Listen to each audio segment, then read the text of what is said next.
Well, hi, good morning. Thank you for joining me in my shop. Today is April 14th. Before I get going on this radio, I just want to address the many new subscribers, one of which may be you.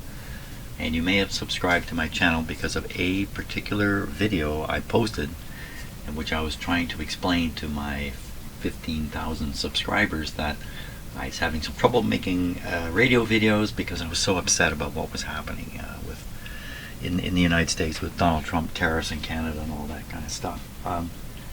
That video has garnered me 20,000 new subscribers on my 15,000 subscriber channel. So there is a risk in making these videos, a risk of this kind of thing happening to a channel. And so basically I've onboarded a whole pile of people who probably have no interest in the radio stuff. My channel has 3,500 radio videos on it and 3 of those stand-up videos. That's a bit of a ratio there, isn't it? So if you're one of my new subscribers and you're hoping to hear me rant some more about the United States and the like, I'm probably not going to do that for a while because so much stuff is happening and I can't imagine what it is I have to say that's going to add anything useful to anybody's life about what's going on in the world. I'm just as bowled over and confused as everybody, so there's not a lot I can do there. So I just wanted to make it clear, if you're one of the 20,000 who subscribe to my channel, not because of radios, you might be a little shocked to see what my channel really is. It's really fixing these old antique radios, or at least trying. This one's giving me a really hard time. A real hard time. Okay, so thanks for listening to me say all that, and now we're going to start paying attention to this radio after I have a few slugs of coffee. Okay, so apparently I need to apologize for something else. In my last video, there's a period there where I'm trying to measure the resistance of a 2 meg resistor, and it doesn't go well.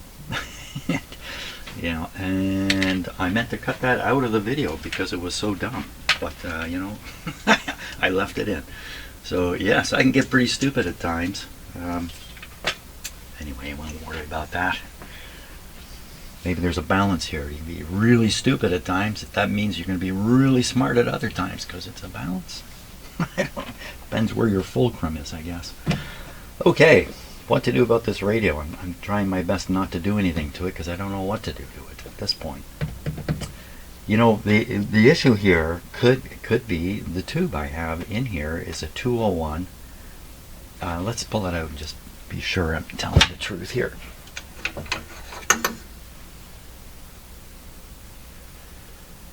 (201A). Yet the schematic shows 200, and I was thinking about this. Is there some chance that the pin arrangement is different on the 200? And so, even though they're very similar tubes, plugging in a 201 where a 200 should be isn't going to work because of the wrong contacts. It would have to be a mix-up of the plate and the grid. They'd have to be backwards because the tube is heating up, so the filaments are making proper contact. And I touched it with my test probe and the heater flashed much brighter. I remember thinking, how the heck could that happen? Still not sure the answer to that, but is it all coming together? So let's look at the difference between a 201 and a 200, something I probably should have done quite a while ago. But see if I can get something off the internet here. Well, I think I found the problem here. Well, this is a radio museum, and I'm just doing research. This is the 201A, the tube I have throughout this radio. And I'm just looking down here. A couple of different diagrams I found on the internet showing the pin relationship on the tube, but in no case do they explain whether you're viewing the tube, you know, upright or upside down. Are you looking from under the chassis or from on top? They don't say. But you know what? It doesn't matter because this is the 201. Here's the 200.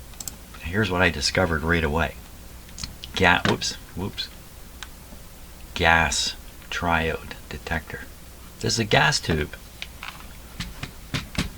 So that's a big problem here. Gas tube, very different operation from a from a regular tube.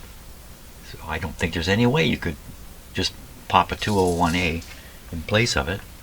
I need to have a 200 to make this radio work. And that's why everything has been ending at this stage, no matter what I do, just ending at the tube. Wrong tube.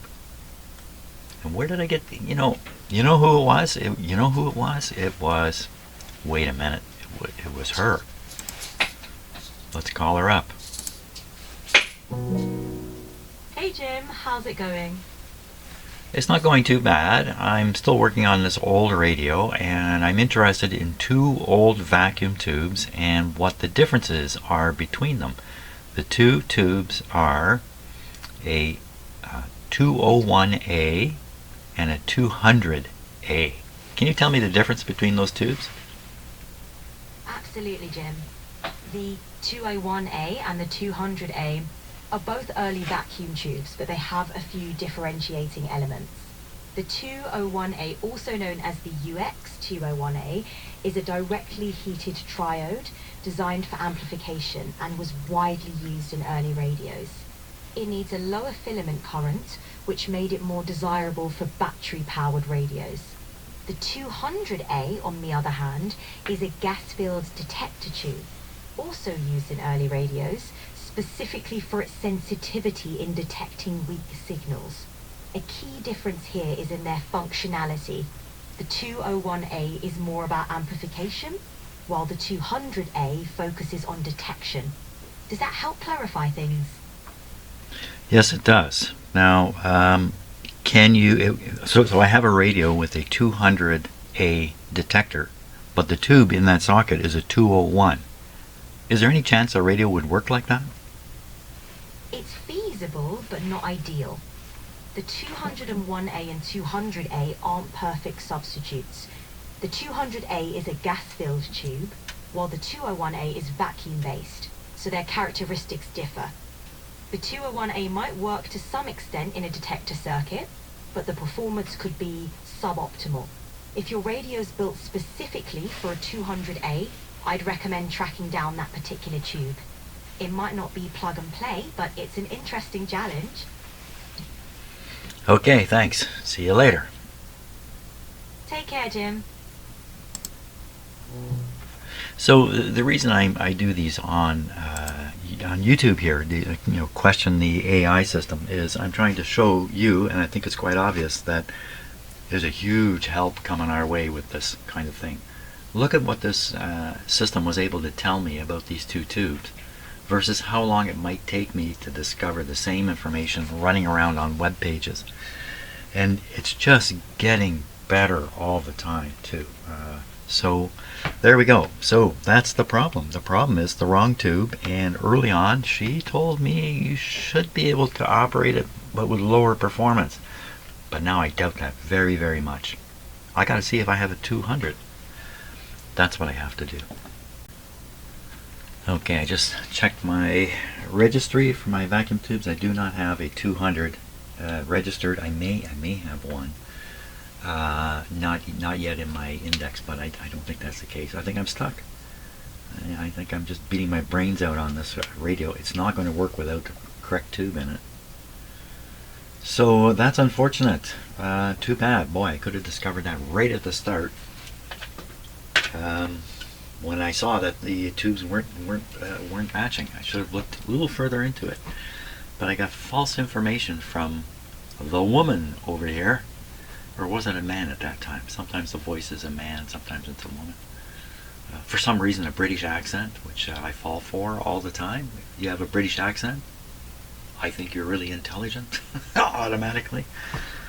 Well, it is what it is. So until I get that tube, this radio's got to go away, and something else has to get on my bench. So unfortunately, if you're watching my videos, I cannot guarantee the outcome of these projects. Very, very, very few fail to come out in the end, like this one, for lack of a tube.